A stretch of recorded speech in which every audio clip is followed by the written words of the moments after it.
Hi, my name is Julie Vercruysse. It's the 20th of April 2024. I'm a Belgian painter. I was born and raised in a small town called Isegem. My dad was an artist and painter.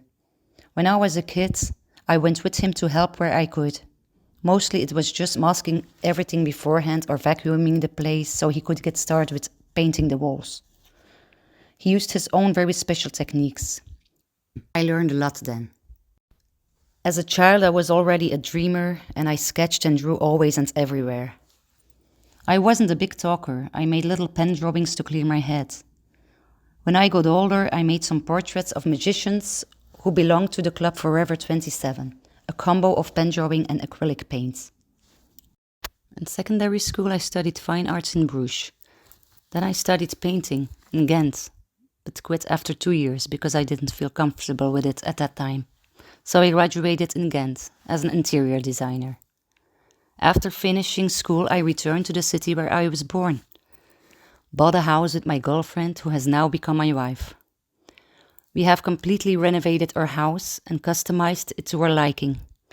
That makes us really feel at home and happy with our shelter dog, Jackson.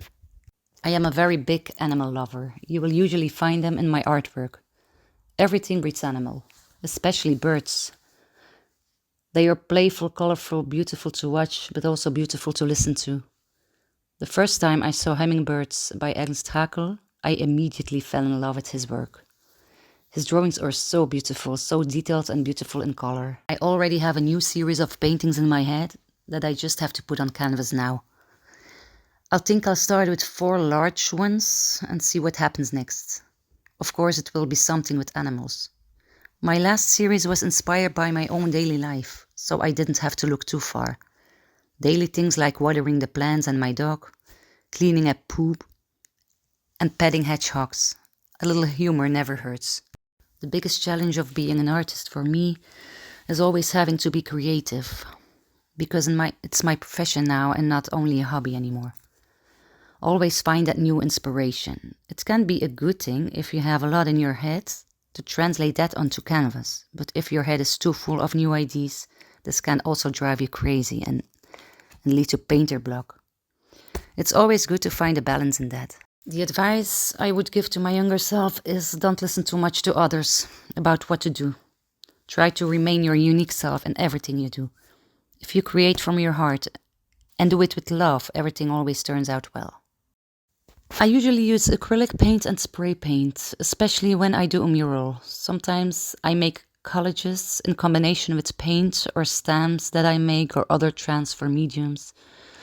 Sometimes I use a needle and thread or wool to sew my drawing on canvas. I am always happy when people find the underlying message in my work, because there usually is. So don't always take life too seriously. Please take care of nature and animals, and don't be a selfish prick all the time. When I create, it's just my canvas and myself. Not too much noise, no music. I prefer complete silence. Fortunately, I have already received a lot of nice reactions from people about my work. But the best part was that someone said that I make the world more beautiful with my creations.